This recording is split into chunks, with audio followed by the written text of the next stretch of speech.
Բարև ձեզ սիրելի հայրենակիցներ, եթերում Արևմտյան Հայաստանը հեռուստատեսության լուրերին հերթական թողարկումն ասրված ծրագիրն է։ Արևմտյան Հայաստանը նախագահը ցավակցություն է հայտնում Իրանանախագահին, Միջին Արևելքը կրակների մեջ կռվն լայնվում է 500,500 հայ զոհ պատմության խաչմերուկում, հունցա հադրութամետաքսավ պատրաստվալ Ելիսեյան պալատի վարակուրները, Դոնալդ Թրամփը կոշ նախազգուշացում հղալ Իրանին, հայկական խոհանոցն է առողջ ապրելակերպը։ Արևմտյան Հայաստանը նախագահ Արմենակ Աբրահամյանը ուրախորեն ցավակցությունն է հայտնել Իրանանախագահ Մասուդ Փեզեշքիանին իսրայելական ագրեսիային դարդան այաթոլլա Ալի Խամենեի մահվան կապակցությամբ։ Առաջին համաշխարհային պատերազմից ի վեր 5 քաղաքակրթությունները համակարգված ձևով սարքան թեզը աշխարհակարգի թիրախ վերաձգտումը ձևավոր է լուբոյ գնով, անգամ միջազգային իրավունքի մարդու իրավունքների ոտնահարման պայմաններում։ Կոչմանում հակամարտող բոլոր պետություններին դրսևորել բանականություն, դադարեցնել այս հակամարտությունը ու ետեռան բանակցությունների Արևմտյան Հայաստանը պատրաստակամություն է հայտնում անհրաժեշտության դեպքում ընդունել փախստականներին Արցախում ու ներգրավել հրատապ մարդասիրական օգնության աշխատանքներում, եթե միջազգային կառույցները համապատասխան դիմում ներկայացնին։ Ամերիկայի ու Իսրայելի հարվածներից հետո Իրանը հայտարարել է լայնածավալ պատասխան գործողության Truce Promise 4-ի մասին վերմեկնարկալ է Իսլամական հեղափոխության պահապանների կորպուսի կողմից։ Հրթիռներ ու անօդաչու սարքերն ուղղված տարածաշրջանում ամերիկյան ռազմաբազաների ուղղությունով ներառյալ Ամերիկայի 5-րդ նավատորմի շտաբը Մանամայում ու Ալ-Ուդեյդ ռազմաբազան Դոհայի կողքին։ Պայթյուններ գրանցվել նաև Դուբայում։ Տարածաշրջանում իրավիճակը շարունակում է սրվել, մտցնելով լայնամասշտաբ բախման ու նավթի գների աճի վտանգը։ Մերձավոր Արևելքում ռազմական ճգնաժամը թեզավտանգավոր փուլ է մտալ։ Ամերիկա-Իսրայել օդային գործողությունները Իրանադեմ ընդլայնվելը ներգրավելով նաև Լիբանանը։ Իսրայելի ռեժիմը հարվածներ է հասցրել Լիբանանա տարածքին ի պատասխան Հեզբոլլահի կողմից իրականացված հարձակումների։ Միևնույն ժամանակ Իրանը հրթիռներ ու անօդաչու սարքեր է արձակել բիդա Իսրայելի ռեժիմ ծոցի մի շարք երկրներ ու դաժե բրիտանական ռազմաբազա Կիպրոսում։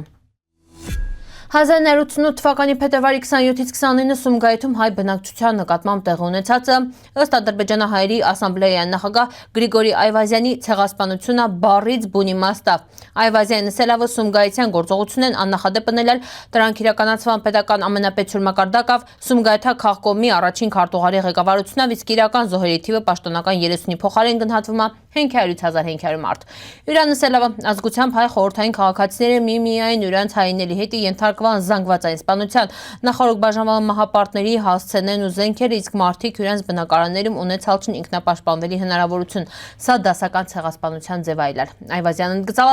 Բաքվի ղեկավարությունը անմիջապես ներգրաված այլալ բռնարարության մեջին, իսկ հետագայում փորձել է հերքի փաստերը, պնդելով թե դրանք մենակ խուլիգանական գործողություն են ելալ։ 18-ից 19-րդ դարերում Շուշին ձևավորված այլալ որպես Արցախախոշոր առևտրական ու արհեստագործական կենտրոն, քաղաքում զարգացած այլալ տասնյակ արհեստներ, իսկ վաճառականները ակտիվ կապեր են ունեցալ Սիբիրա, Իրանա ու եվրոպական շուկաների հետ։ 19-րդ դարի կեսերին Շուշին ունեցալ է հարյուրավոր խանութներ ու մեծ առևտրաշրջանառություն, ապրանքներ ներմուծվել իսնալ տարբեր երկրներ ու վաճառվել իս հայտնի Թոփխափի բազարում։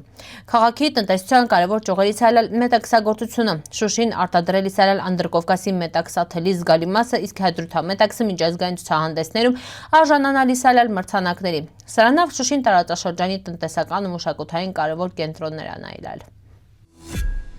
Դոնալդ Թրամփը կոշ նախազգուշացում հղալ Իրանին հայտարարել հնարավոր է ավելի լայնածավալ ու հզոր հարվածներ, եթե Թեհրանը շարունակի Իրան գործողությունները։ Նախագահի ասելով ընթացիկ ռազմական գործողությունը կարետևե 4-ից 5 շաբաթ, բայց բացառվում չի վեր ավելի երկար ժամանակահատված ընդգրկելու։ Վաշինգտոնը ըստ Իրան պատրաստ է ուժեղացնել ճնշումը ու արձագանք է ցանկացած սրման։ Միաժամանակ Ամերիկայի իշխանությունները կոչնել տարածաշրջանում գտնվող ամերիկացուց հնարավորինս շուտ թողել տարածքը անվտանգության ռիսկերի աճի պայմաններում։ Տարածաշրջանում իրավիճակը շարունակում է մնալ լարված, իսկ միջազգային հանրությունը հետևում է զարգացումների մտահոգությունով, սպասելով հետագա քայլերին։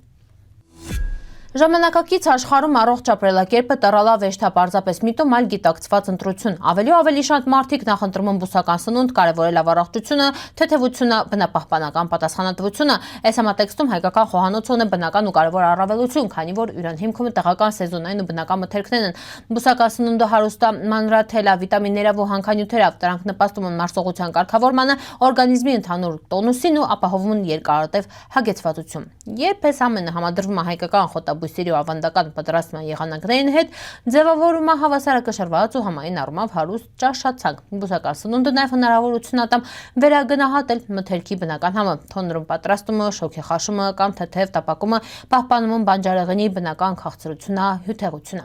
Հայկական խոհանոցին բնորոշ համեմունքների չափավոր ու մտածված կիրառումը լրացնում է այդ համային ներդաշնակությունը առանց գերակշռելի հիմնական բաղադրիչների երա։ Սիրելի հայրենակիցներ, այսօրվա այսքանը պատրաստալ ապրիկ ուշադրության հետ պնդկացիք։